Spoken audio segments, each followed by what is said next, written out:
here are the guidelines for these presentations. So you've been called back by the company that you gave your full 25-minute presentations to for a second visit. And they've asked you to speak only about the ethical aspects of the problem and to explain how your solution successfully handles any ethical issues. You'll have 10 minutes. I have a timer, and there'll be no Q&A, no slides or videos, and you probably only want to have at most 2 or 3 team members do the presentations. And when you're finished, the judges will provide you with some feedback. So I'm going to set my timer for 10 minutes. And I'd like the carbon neutralizers to go first. So whenever you're ready, just begin. Hi, Barney. Thank you so much for giving us this opportunity to come and present of how Amazon is at the middle and heart of the problem and how we are going to help you solve the ethical issues for the Ghana government. As technology advances, we build more and more devices. The number of devices is growing exponentially. This global issue of e-waste is a mounting concern. And like I said, Amazon is at the heart of this problem because its own devices like Kindle and Alexa do end up in these dump yards. As this problem piles up, many countries are finding it easier to ship their e-waste overseas, creating a digital dump. Now, the bigger question is, why are some of these countries accepting the digital dump? While trying to create sustainable and equal societies, we came across Ghana. And while doing our little research, we understood some ethical issues that we want to discuss with you. The 6 major ethical issues that we want to touch upon are the political, social, educational, environmental, health, and the awareness. Starting with the political issue, Ghana is a young country. They received their independence from the British in the year 1957 and became a democratic only in 1992. Between these years, they have experienced 4 coups already. This means this young country is still struggling to find a stable ground and are combating low levels of education, poverty, and corruption. Finding means to create jobs for their citizens is a mammoth of a task, which makes the choice of allowing the e-waste to enter the borders a no-brainer. What does this mean for a country on a whole? This brings us to the social issue of the bigger umbrella. To begin with, e-waste is not allowed in Ghana, but it enters with the tag of soon to be secondhand, very well knowing that these devices will soon enter the digital dump yards. This digital waste serves as a major source of the Ghanaians. Young children salvage these old devices for a mere salary of $182 a month. They retrieve all the valuable parts and then they just burn the rest. People are attracted to this because about 1/4 of the population is under the poverty line. And they do not have the basic education to seek alternative sources of income. And this is why we're asking Amazon to partner with the Ghana government to share their technical know-how to refurbish these electronic reading devices in one of the refurbishment or collection centers, which the government is currently building with the help of United Nations Environmental Program and EU nations. Now moving to the third bucket, which is the education. Ghana is currently stuck in a vicious circle of the population is not educated, so the citizens indulge in salvaging activities. And since the citizens need to survive and need to have an income, they cannot waste time on education. The country lacks resources for proper education, along with lack of policies and processes for processing this e-waste. The Ministry of Education, Science, Technology, and Innovation found in a recent survey that education system in Ghana lacks adequate supply of critical inputs to support the rising enrollments, which has led to reduced educational standards.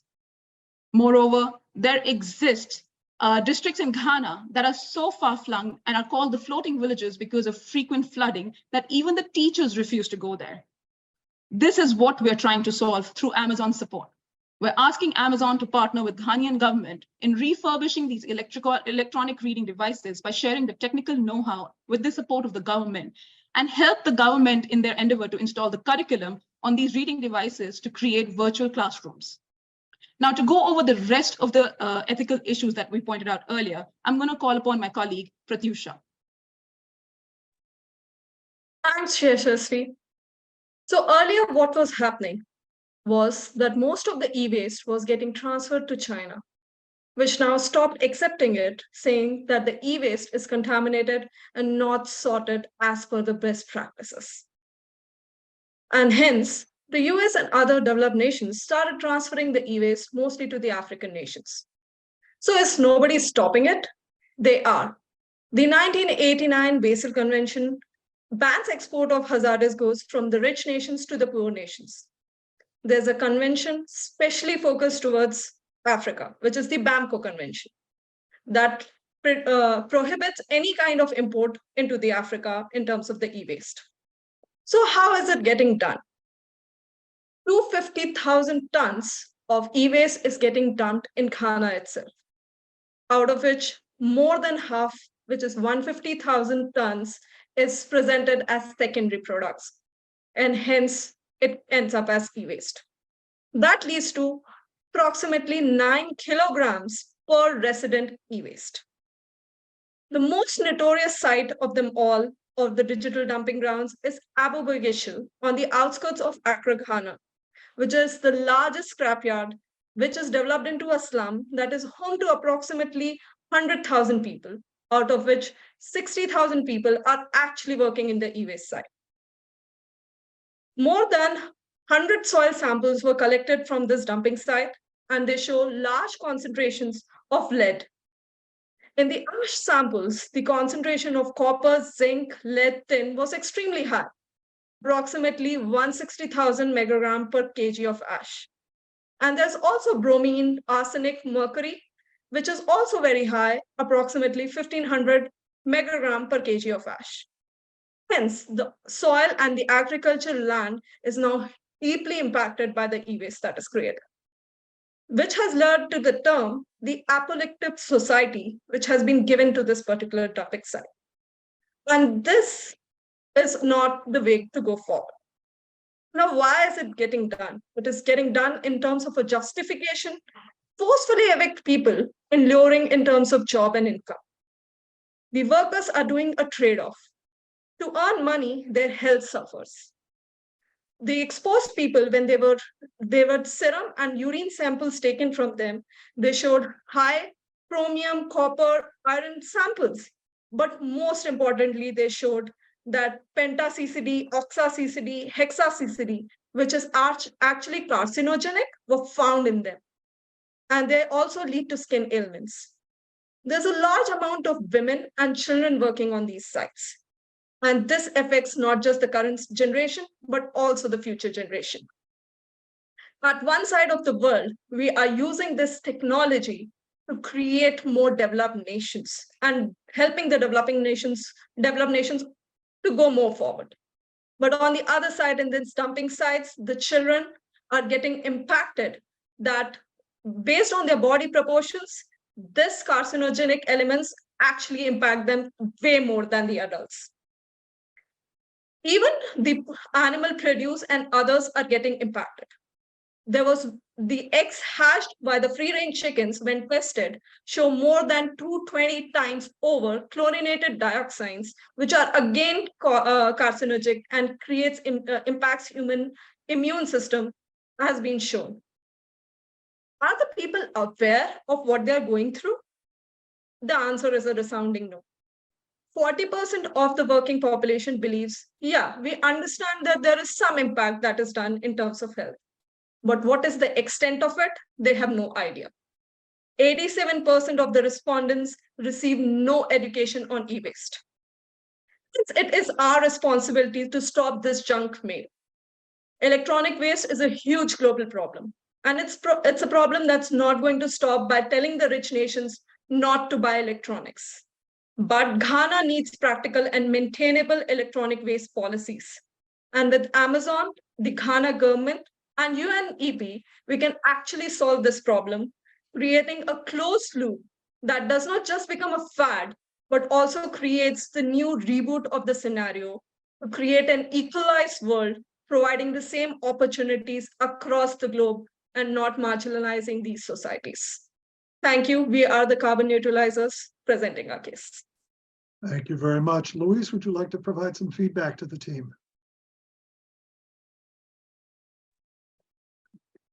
Great presentation. I think they're very focused on the ethical and sustainability issues.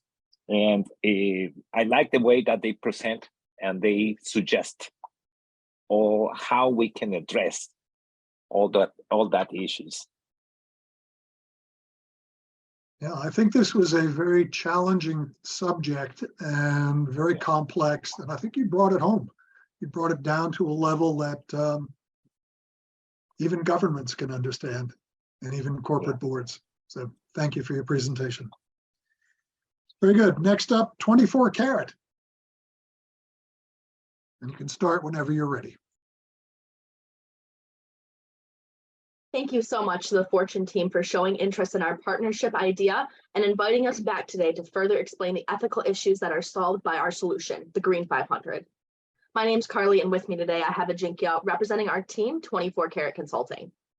To give a brief recap of yesterday, the problem we want to address is a lack of unified ESG reporting. We have UN Sustainable Development Goals for businesses to create sustainability goals, various reporting standards guiding how to write an ESG report, and few directives around what should be reported, but there's no common mechanism for comparing different ESG reports apples to apples. While mechanisms such as Fortune 500 and standardized SEC filings exist to help us compare these businesses across industries and geographies, there's no system in place to compare and rate organizations on their sustainability initiatives across these industries and geographies. The Fortune Green 500 is our proposed solution to the lack of unified sustainability reporting to measure the progress towards sustainability. Its goal, it's a global ranking of sustainable companies based on the audit made by Fortune analysts using revamped ISO 14001 sustainability standards. What's new is a rating system which accounts for industry differences, geographical differences, and company differences, allowing a level playing field to all businesses. The Green 500 list will bring an additional revenue to our company, Fortune, through charging per audit as well as increased traffic to the website. The goals that we are trying to achieve are SDG number 13, to take urgent action to combat climate change and its impact, and SDG number 17, strengthen the means of implementation and revitalize the global partnership for sustainable development. To discuss the ethical importance of the issue we're solving, we'll be discussing 4 main issues that we see surrounding sustainability reporting today and how our solution will negate these issues. The 4 issues that we see are accuracy, transparency, materiality, greenwashing, and accountability, with accuracy and transparency lumped together. Accuracy and transparency of sustainability reporting is critical to ensure that stakeholders have reliable information to make informed decisions. However, there are several challenges that companies face when reporting on their ESG performance. An example of this is reporting scope and boundary. Companies need to define the scope and boundary of their sustainability reporting, which is challenging given the complexity and interconnectedness of ESG issues. This leads to inconsistencies that we see in reporting across both companies and industries. There's also a lack of data quality. There's no reliable data on ESG performance. It's hard to collect and verify this data. This leads to inaccurate reporting, as well as many different reporting frameworks that are used, such as the Global Reporting Initiative, or GRI, or the Sustainability Accounting Standards Board, SASB, which makes it difficult for stakeholders to compare and evaluate and know what is valuable. According to a 2020 report by the Governance and Accountability Institute, 90% of S&P 500 companies publish sustainability reports, but only 22% of these reports are audited by a third party. The next issue that we are looking at is materiality. Materiality is the principle that companies should focus their sustainability reporting on the issues that are most relevant and significant to their businesses and stakeholders. However, as there is no standard definition of materiality, the companies may have different interpretation of what issues are material to their businesses. This can lead to inconsistent reporting and undermine the credibility of the sustainability reports. A study by Harvard Business Review found that the companies in the energy sector tend to focus their sustainability reporting on environmental issues, while companies in the consumer goods sector tend to focus on social issues such as labor practices. The other issue at hand is greenwashing. Greenwashing refers to the practice of making false or exaggerated claims about a company's environmental or social performance. This is an ethical issue as it can mislead stakeholders and damage the reputation of the company. Companies may engage in greenwashing to enhance their brand image or to meet stakeholder expectations. According to a survey by TerraChoice, a sustainability consulting firm, More than 95% of the market labeled as green or eco-friendly were found to have been at least one false or misleading claim. Looking at the accountability, the lack of unified standard in ESG reporting makes it difficult for enforcement agencies to measure and hold businesses accountable for their sustainability performance. Adding to the problem is the lack of enforcement mechanism. Even where the ESG reports are mandatory, the enforcement goes so far as to enforce if the report has been issued or not. And what information is published is still at the mercy of businesses. This leads to Pepsi and Coca-Cola issuing reports which cannot be compared without an expensive audit. Even when the report is published, company may not engage with the stakeholders to seek feedback on their sustainability performance, which limits the effectiveness of its accountability mechanisms. The Green 500 addresses these ethical factors by introducing a proprietary weighting system into the already created ISO 14001 framework. This weighting system takes into account three factors: country, industry, and company. The country factors take into account difficulties such as the development status of the country rules and regulations that favor ESG, and the ease of doing business and implementing ESG in that particular country. The industry rating takes into account the polluting effect of historic pollution differentiators by industry and smaller versus larger industries, also looking at how difficult is it to be green in that particular industry. The company rating will be the rating from the ISO standard audit, and all of these factors will be combined to give the final scores that are both fair and equitable. We know that you, the board of directors at Ford, will see the value of our solution, and more importantly, the ethical dilemmas that it solves. Thank you so much for your time. We are 24 Karat Consulting. Well done. That's again, a very complex issue, but I think none of the teams would have selected the issues you did if they were easy. And I think that you on the 24 Karat team will move on from college universities to implementing standardized ESG reporting. Thank you. That's Luis? a great idea. Yeah, that's a great idea. Yeah, big challenge, but definitely, yes, that's a very, I think it's a very good suggestion and very well explained. Thank you very much. Thank you. Okay, next up is, and I know I pronounced it wrong, but the Kaah. Somebody tell me how to pronounce it. Kaah. Coco? Yeah. Okay, Kaah Consulting. You're ready when you are. Awesome. Well, thank you so much, Board of Directors, for giving us an opportunity to talk about some of the ethical issues that surround our problem. First, let's start off with understanding our name, Kaah. It means cocoa in the local tribal language, Gunu, which is where what Roger speaks in here. Roger and also Fala have intricate knowledge of this, and this is what we'll be talking about. To recap on what our solution was, what we proposed was an integrated system with text message being implemented to farmers in the cocoa industry in Cameroon. This would help provide farmers with information on the ground, giving them understanding of minimum prices that should be available, sustainable practices that should be input into their systems, certifications such as fair trade and other important things, and also farmers unions. This will help not only bolster and empower the local farming community in Cameroon, but also help develop the local economies in this area. Now, to explain a little bit more about the framework of the ethical problems, I'll turn it over to Fala. Thank you so much, John, and thank you, Orange Cameroon, for inviting us once more to talk to you about our solution to this problem which farmers are facing in Cameroon.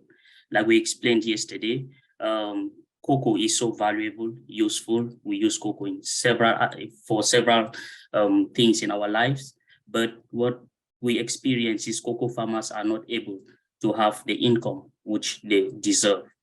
For this reason, we propose this solution, which John just highlighted, about providing cocoa farmers with certification, helping them to have more sustainable practices, minimum, telling them more about the minimum support price, and helping them to create farmers union, which will help them to overcome these difficulties which they are facing.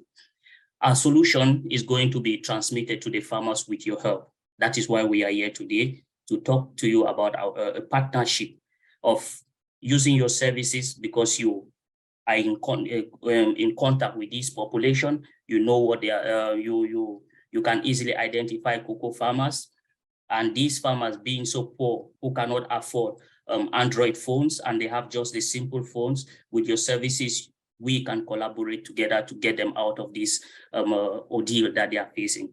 First, we should know that our dashboard, which we are hoping to partner with you, is going to send out these messages to the cocoa farmers.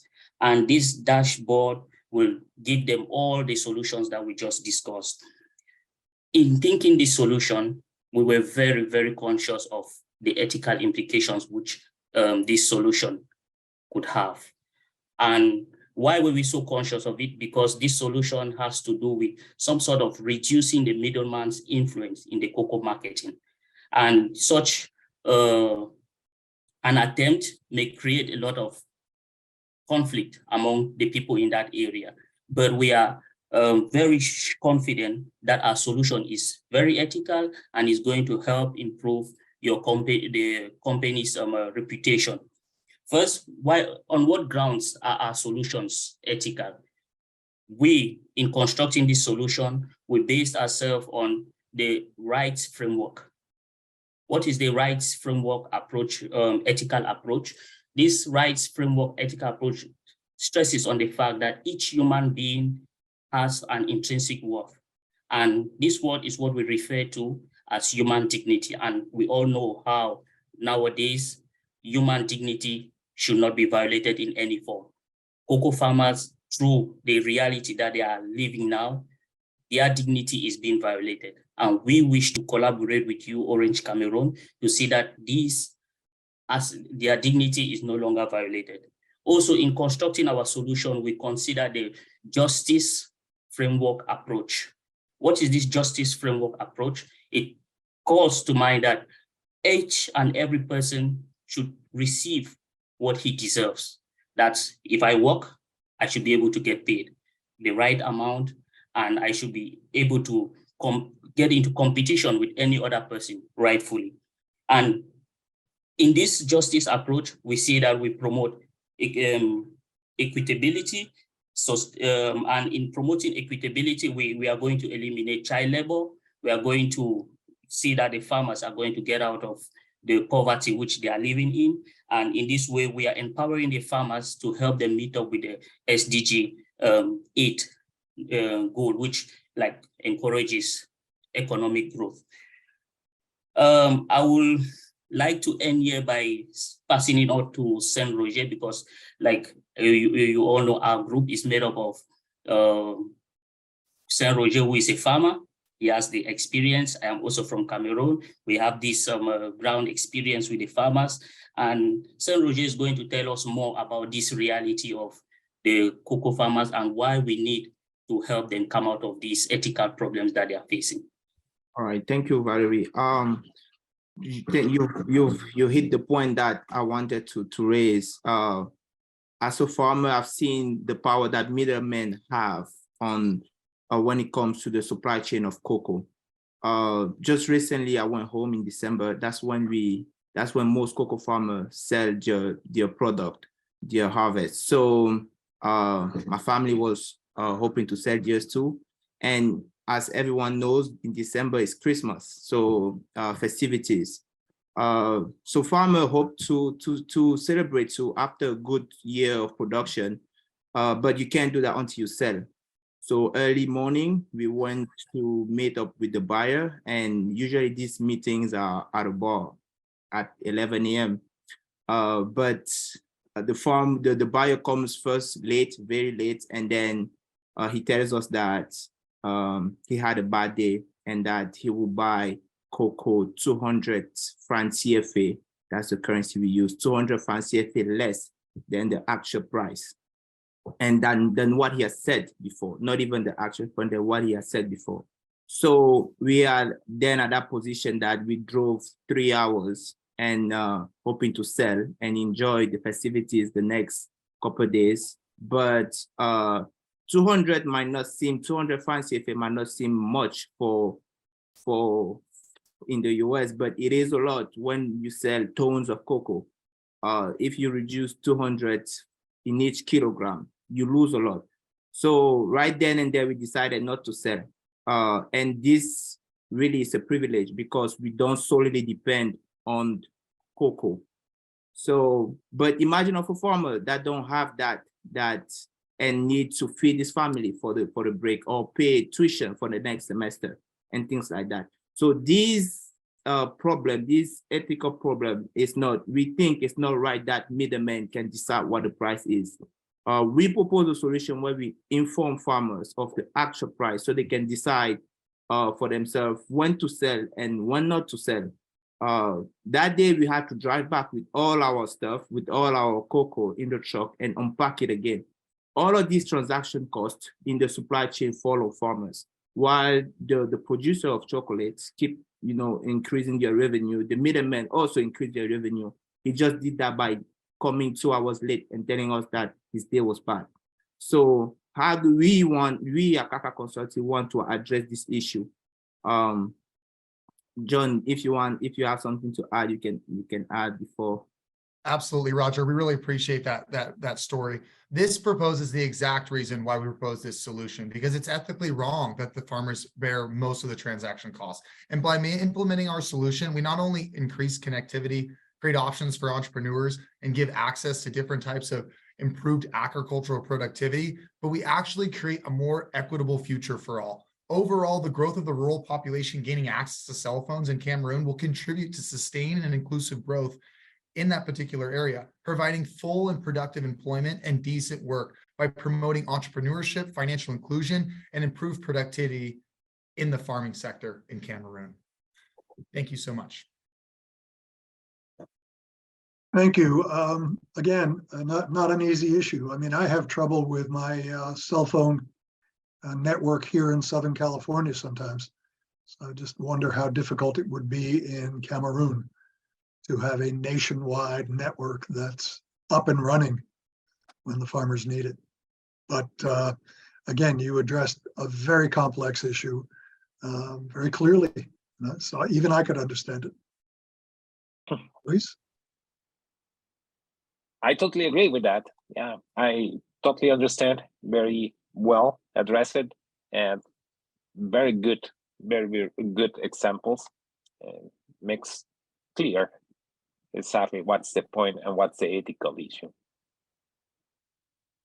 Thank you. Cynthia, you wanted to say something?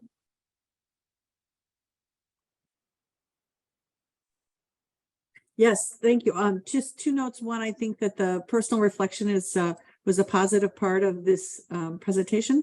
But secondly, the solution reminded me very much of the early days of the exchanges in the US, where farmers were looking for ways to get fair prices for their products of all shapes, from pork bellies to corn to wheat.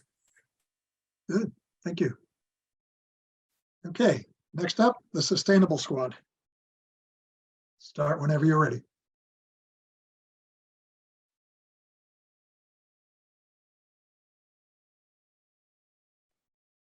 Yes, thank you. We are ready. Greetings, team. Thank you, the esteemed judges. Imagine there is a small town in India that was known for its beautiful scenery and vibrant culture. However, it was also known for something less pleasant. The town was a dumping ground for e-waste, which had been imported from other countries. The waste was not properly handled, and it began to pile up in the town's outskirts, causing environmental and health hazards for the locals.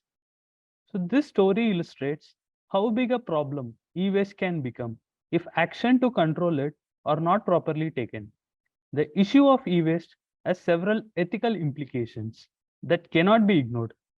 To the board members, there are many significant ethical issues concerning with the dumping of e-waste.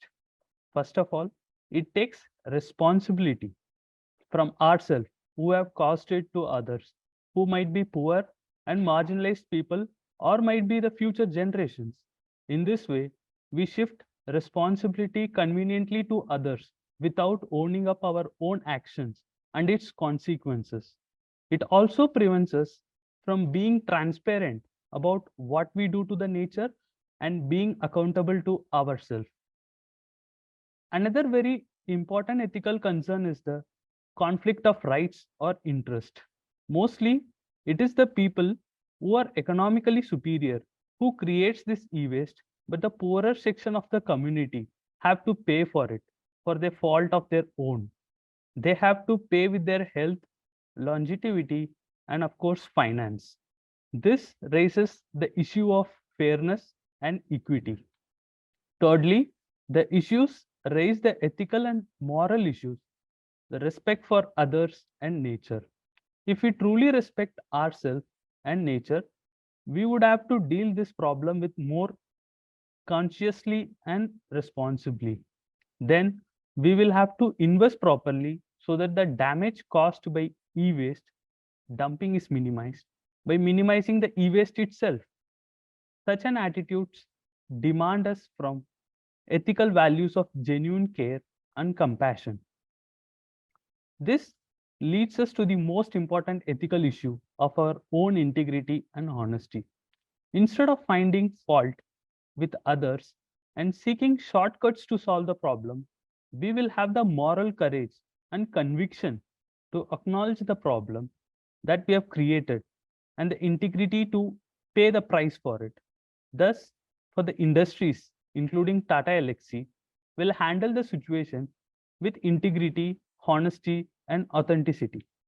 According to the Global E-Waste Monitor 2020 report, only 17% of the 53 million metric tons of e-waste generated globally were collected and properly recycled.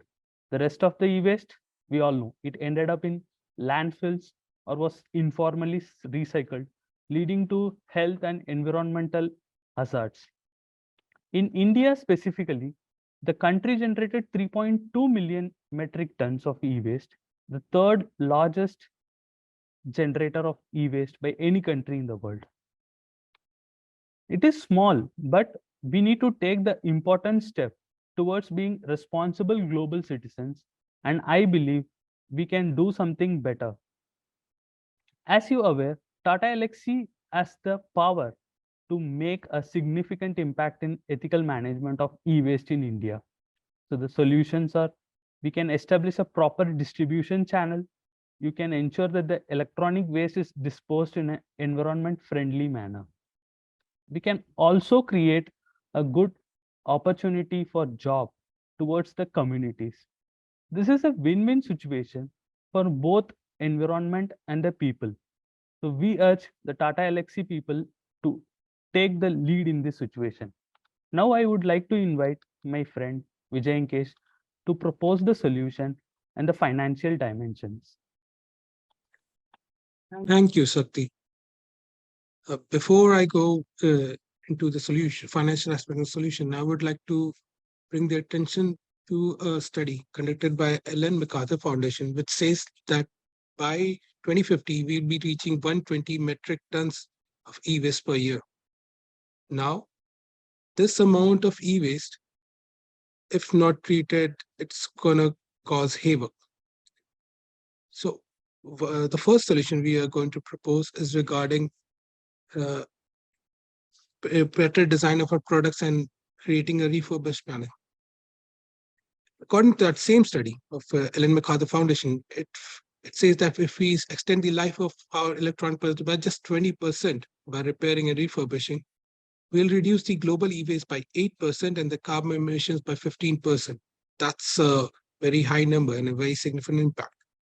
By committing to that synergy of refurbished products, Tata Elxsi can not only reduce e-waste and carbon emissions, but also promote a circular economy.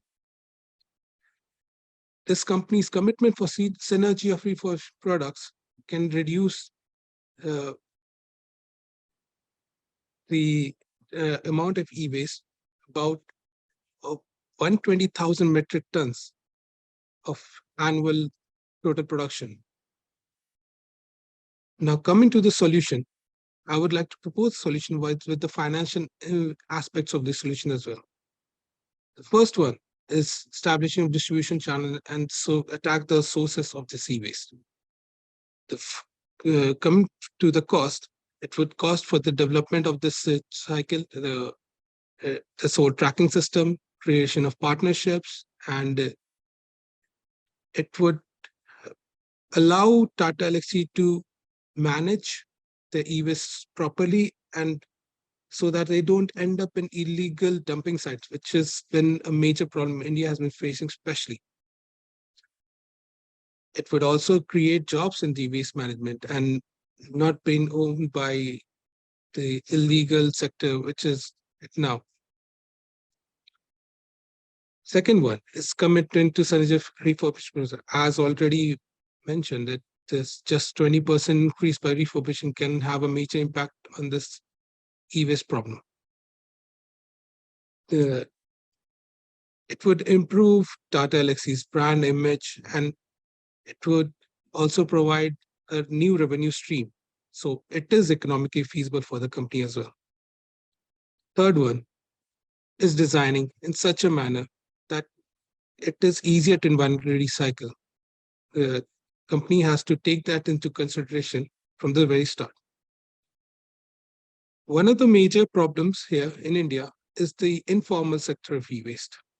The children and women are made to work to catch on to collect this waste from the dump zones, and they are not either properly paid or don't have any proper working conditions as well. If formalized this e-waste sector by companies such as Tata Elxsi, they could help provide the services to other small companies, which would ensure that this problem is treated well and the jobs that people get in the sector are in accordance with the safety regulations and are properly paid well. As the first person to walk on both poles, Robert Swan said, the greatest threat to our planet is the belief that someone else will save it. We should not wait for someone to do this for us and work together to create a much more sustainable future so that no place, village or not, has to suffer through the hazards caused to the problem of e-waste. Thank you. Thank you.